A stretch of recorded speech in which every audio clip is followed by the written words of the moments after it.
Hello, I'm Esther Githu-Yuat. It's Tuesday, June 14th. This is Africa 54.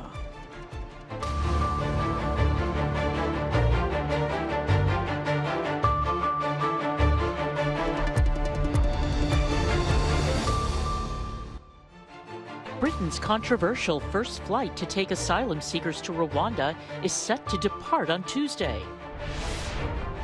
Mozambique restores its lush rainforest in Gorongosa National Park by growing coffee. And Congo basketball star Bismak Biyombo lives his dream in the NBA, but he hasn't forgotten his homeland.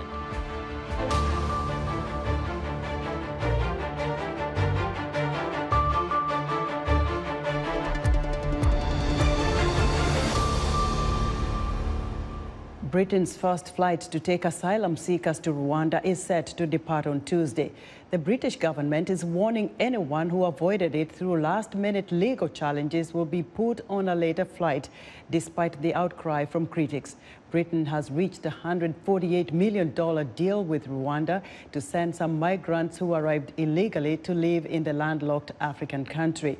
The highly controversial British plan has horrified political opponents, charities and religious leaders who say it is inhumane. The United Nations refugee chief is calling it catastrophic. The entire leadership of the Church of England has denounced it as immoral policy that shames Britain, and media reports say Prince Charles has privately described the plan as appalling.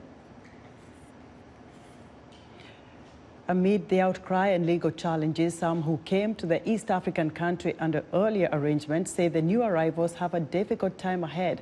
A 22-year-old South Sudanese refugee spent a fortune on traffickers only to see his brothers killed and for him to spend 7 years in a detention center in Libya. At the end of 2021, he was moved to Rwanda by the United Nations Refugee Agency, and he says life in Rwanda has not been easy. To me, there's nothing I can say I want to stay here. No. I just want to go ahead. If it is Europe or Canada, I would just go, but not to stay here. My message to them is that human beings are human. You cannot tell them, go and stay here, or go and do this and do this. No. Because if they feel better in UK is better for them. They should be accepted the way they are as human beings, not to transfer them and all this kind. It's better for them to stay there in detention centers.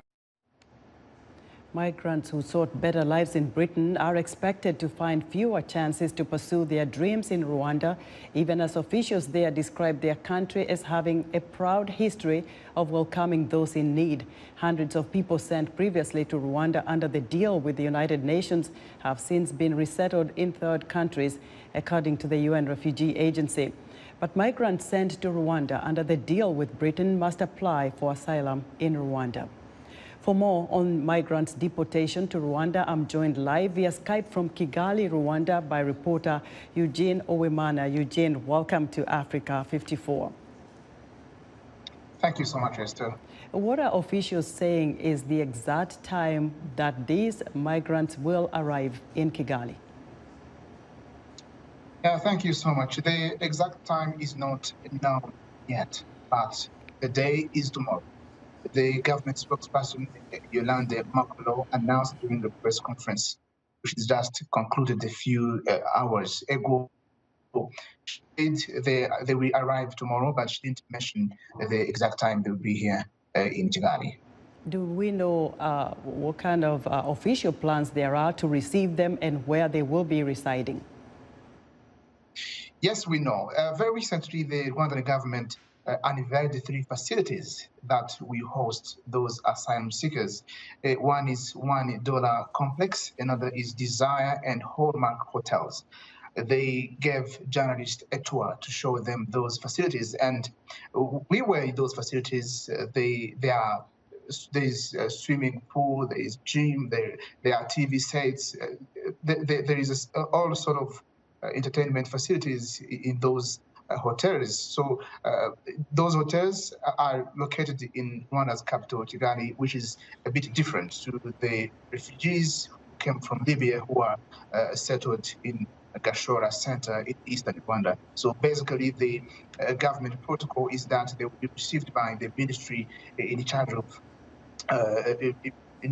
refugees here in Rwanda, alongside with the Ministry of Foreign Affairs, and they'll be sent to live in those facilities. But the government said they will not be prisoners. They'll be free to move around the country, and after 5 years, they'll be allowed to apply for asylum in the other countries, in the third country, which means that country will not be Rwanda, UK, or they like the Eugene, does that include integrating them into Rwandese society and also getting them jobs and education?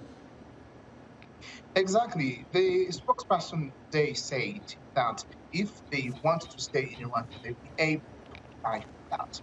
And again, the partnership under the UK-Rwanda partnership called Migration and Development Economic Partnership, the government of Rwanda and the UK has established a support package, which includes education, accommodation, and vocational training. So they'll be able to be educated here and get a job, of course, be integrated in society.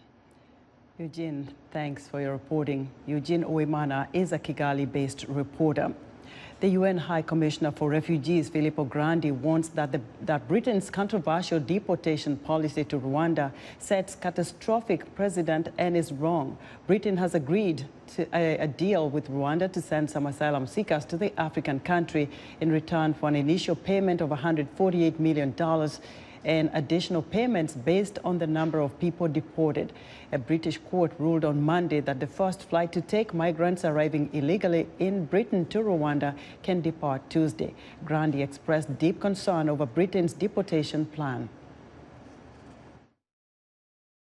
This makes my work, our work, very difficult. There are countries taking in millions of refugees. I'm not talking about the Ukrainians. I'm talking about countries in Africa. You know, I spoke to the president of Costa Rica the other day, 150,000 Nicaraguans. I was in Cameroon not long ago. They host hundreds of thousands of people from the Central African Republic, and more may come. And what am I going to tell them if they say, you know, a rich country like the UK is sending them abroad? I'll do the same. I'll close my border. I say, you know, I want to save them from a dangerous journey and they can go to another country. The precedent that this creates is catastrophic for a concept that needs to be shared like asylum. The British government says the deportation strategy will undermine people smuggling networks and stem the flow of migrants risking their lives by crossing the English Channel in small, unsafe boats. Ethiopian Prime Minister Abiy Ahmed says his government has formed a committee to negotiate with the northern Tigray forces. Fighting erupted in Tigray in November 2020 and spilled over into the neighboring regions of Afar and Amhara last year, but it has faced since the federal government declared a unilateral humanitarian ceasefire in March. It is the first time Abiy has made information about the committee public. He says his Deputy Prime Minister, Demeke Mekonnen, is leading the committee, which will have 10 to 15 days to work on details of what will be negotiated. Armed men killed between 50 and 100 civilians in a rural district of northern Burkina Faso, close to the border with Niger, according to a security source. The attackers targeted men overnight Saturday into Sunday, but appeared to spare women and children in Seitenga district. So far, no group has claimed responsibility for the assault that happened in borderlands where militants linked to Al-Qaeda and Islamic State are waging an insurgency. 3,000 people who fled the attack are now in Dori, the capital of Burkina Faso, surrounding Sahel region, where they're receiving assistance program aid agencies say. The rainforest on Mozambique's Mount Gorongosa is growing back thanks to coffee. Workers at Gorongosa National Park are helping to restore the mountain vegetation by planting coffee. Paul Ndiho has the details. The slopes of this Mozambican landmark were once covered with a lush of green rainforest. Now, deep holes scar the green vegetation, the result of clear cutting that exposed the soil and dried it. leaving only shrubs and grasses. The forest is now growing back thanks to a previously foreign crop, coffee. As Julie Samuel Sabao walked through the plantation, he points out the apparent progress. One side resembles a desert, the other side is a dense forest. The relationship between the indigenous plants and the coffee is that coffee does grow very well under shade, and the community has destroyed this Gorongosa mountain, so we have got an objective to reforestate. So with the coffee, we are very successful in bringing back the Gorongosa forest. Sabao, who works for Gorongosa National Park, fled to Zimbabwe to escape Mozambique's civil war. It was there that he discovered the coffee culture. He brought that knowledge back with him to help restore the land to get the needed shade to grow. Because before, all this area was bare. No trees, no nothing was here. But now, if you look, you can see big trees coming back. So there is a very big difference, which means we are successful in our project. Coffee plants take several years to become productive. So the program also introduces food crops so that communities can still support themselves. Gorongosa's coffee is exported worldwide and its profits are reinvested into the plantation. Government officials said the program aligns with the government's goal of improving agriculture and moving beyond exports of raw materials. So what we do with the communities all around the mountain of Serra Gorongosa is that we interest them in reforestation through additional income. Creating additional income through coffee, but also intercropping with other cultures while the coffee is growing. We have production of bananas, and we have a production of beans while the coffee is attaining the first year of production, which usually takes 3 years. The forest's revival reflects Gorongosa's considerable rebirth since a 20-year partnership was formed in 2008 between Mozambique and the foundation of the American philanthropist Greg Carr. The World Bank says Gorongosa has now some 300,000 coffee plants as well as 400,000 cashew trees and 400 beehives. The national park has also created 300 jobs. Paul Ndiho, VOA News.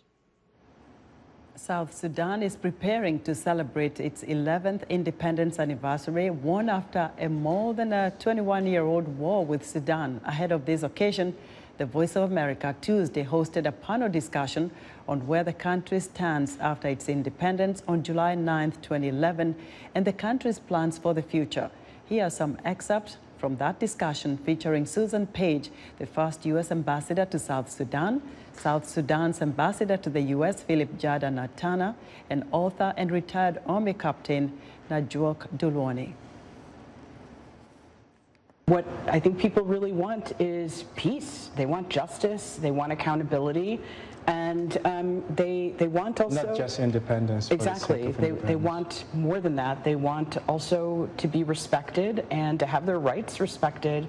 The dream of a new life based on citizenship. I think we didn't stick to the timetable of the implementation of the peace agreement, mainly because of these challenges. But while we have matrices and some of them we have time, and we have missed some of them, we are still really very hopeful that we need to implement the peace agreement because that is what we have signed up to. So it might be slow, things might delay, but still that is the will of the government that we need to implement the peace agreement. I'm proud of South Sudanese, especially the youth that are picking up the book and finding comfort in it because it's just my story. I just shared my story. And what set me apart, I think, is the fact that I was shown different route. I've seen that life could be better. When I was in the refugees camp, I didn't know any better. I didn't know that my education could take me so far, or I couldn't dream beyond what I knew at the time. And knowing that definitely helped me. And that's why this book is now a way for the youth on the ground in South Sudan to see a different light, to see that they can dream, and their dream could also be realized, just like my dream.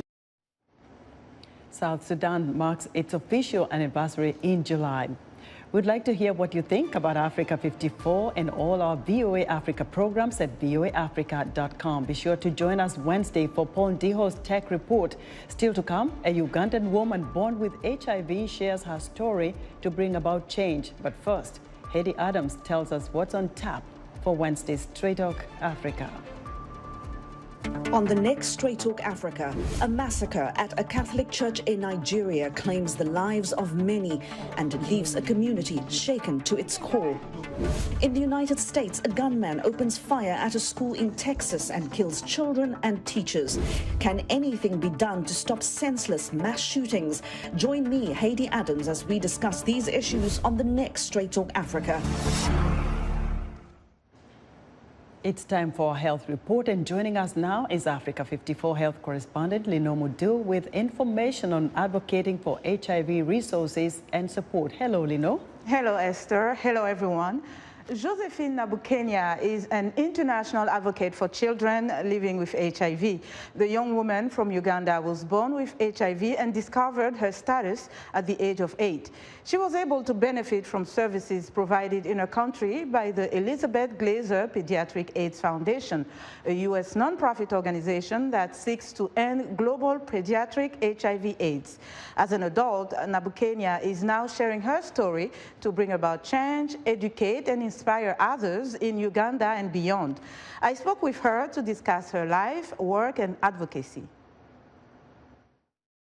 I was like a sickly child. Probably on a monthly basis, I would be like admitted. I had like TB several times. I had pneumonia several times. I had epizoster several times.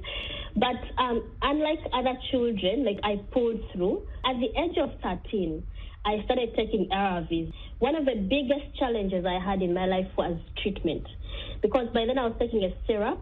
I hated the taste of the syrup, and I hated the entire process. And I told my doctors, if you don't change me from this syrup, I will not take it again. I'm so happy that I was treated by a doctor who listened to me. So because I wasn't eligible for a complete tablet, every time I go to the clinic, I'll go to the doctor, get the prescription, go to the pharmacy, get my tablets, and then go back to the doctor so that we can break the tablets into halves. And then when I started taking a tripla, that's one pill a day in the evening, it really gave me a very bad side effect. Currently, I'm taking TLD, and I've been so good with TLD. I've not had major side effects. After you made your status known, how have you dealt with stigma? Well, I count myself one of the lucky ones because I've not experienced stigma in my family. It is easier for you to deal with stigma that is coming from the community, but it is very hard to deal with stigma that is coming from your own family. When you go deep down in the villages, we still have children that cannot share food on the same plate with others just because they're living with HIV. And to me, that is the most miserable part of it all, because I can withstand any stigma from anywhere else, but if it's coming from family, it just becomes very hard to deal with. So after all these years, how do you assess the fight against HIV/AIDS globally in terms of challenges, progress, and opportunities? One thing is there's been treatment improvement. You will not fall sick. You will be like any other person. If your viral load is suppressed, your chances of transmitting HIV is very low. Elimination of mother-to-child programs, like they have done wonders. We still have children being born to HIV, but that is not the case as it was before in the early 2000s. And then we've also seen progress towards accessing HIV testing services. It starts with knowing your HIV status. From there, you will either get connected to care or you'll get connected to prevention services. There's been out of development on pre-exposure prophylaxis, but also development on the post-exposure prophylaxis. I've heard that the injectables are in place. So we need treatment options, and over the years, this is being availed to us, which is something that we need in the next 1 or 2 years. We just need a variety of options. Talk to us about your work with the Elizabeth Glaser Pediatric AIDS Foundation and the sorts of progress that has been made over the years in the fight against HIV/AIDS. Treatment is important, but if you only give me treatment and you don't take care of my mental well-being and you do not take care of my surrounding, I may not be in position to take the treatment. From an early age, EGPAF understood the power of psychosocial support, and that was my entry point in the foundation. I serve now on the board of directors. So I've been a beneficiary, and then I've supported my other fellow young people, and then I've now brought my experience on the board to ensure that our voices are heard, but also to ensure that we are at the center of our programming, but also at the center of making decisions. As an ambassador, what is your message? We still need to work together to ensure that people living with HIV receive care, they receive treatment, but they also receive support from their other fellow young people or their other fellow colleagues that are living with HIV. The other message is that few children are being born with HIV. So science has proven to be right, but that does not mean that there is no child born with HIV currently, yet we can revert that. So there is a lot of support and a lot of advocacy that is still needed to ensure that every HIV-positive mother is identified early, initiated into care, and supported to ensure that all over Africa, because that is where the burden is, all over Africa, we still don't get HIV-positive children. Josephine Nabukenya has taken her advocacy to the U.S. Congress to meet with policymakers about the necessity to safeguard funding for PEPFAR, the devastation of pandemics such as COVID-19 and other issues related to the fight against HIV/AIDS. And that's our health report for today. To stay in touch, find me on Twitter at Linor Moudou. Esther? Thanks, Lino. Be sure to watch Lino Moudou's health reports every Tuesday right here on Africa 54. Growing up in the Democratic Republic of Congo, Bismak Biyombo dreamed of playing professional basketball in the U.S. His dream became a reality more than a decade ago. Off the court, Biyombo is giving back to his home country. VOA's Betty Ayub and Sahar Mohammadi traveled to Arizona to learn more about this Phoenix Suns star. I'm Bismak Biyombo, a child of Africa. I stepped onto a basketball court at the age of 13 in Lubumbashi.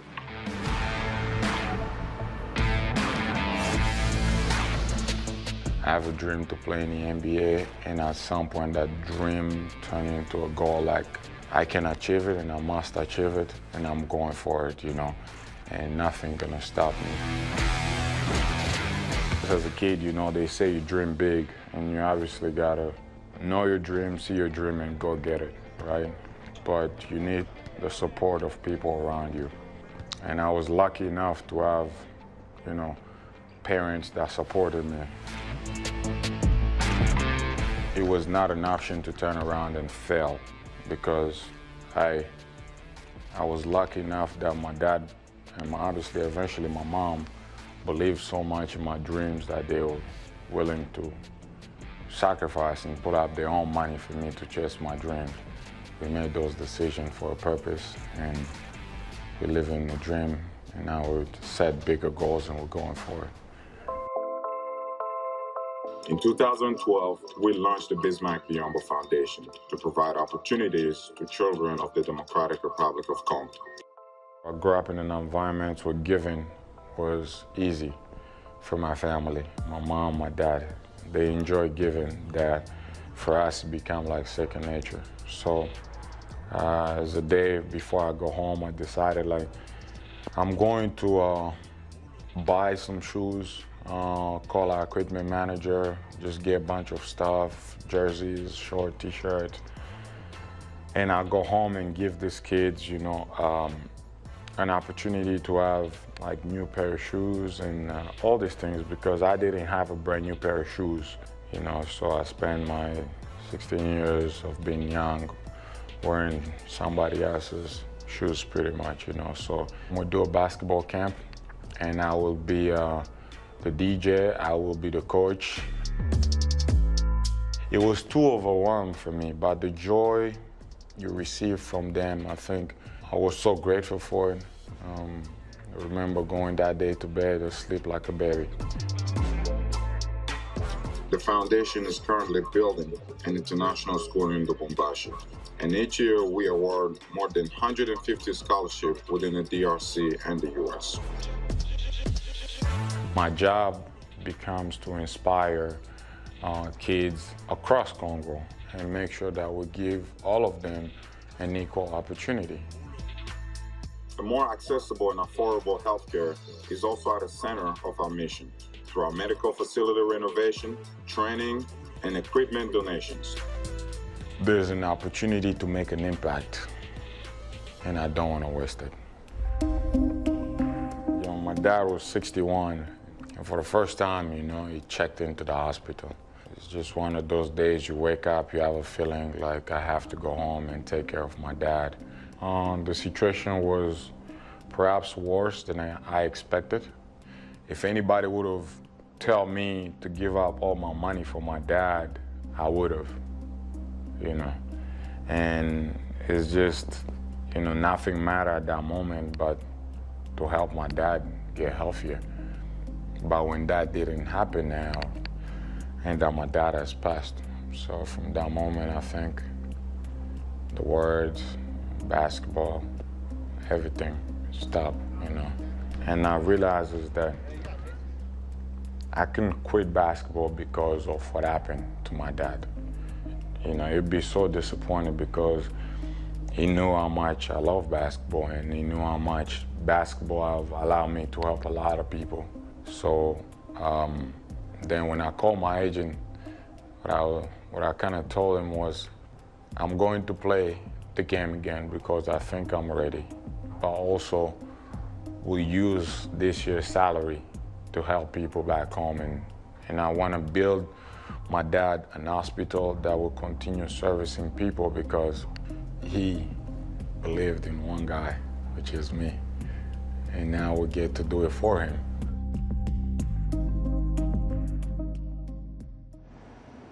Great story right there. Betty and Sahal, thank you so much. And that's our show for today. We invite you to watch Africa 54 on our website at voaafrica.com. From all of us here in Washington, thanks for watching.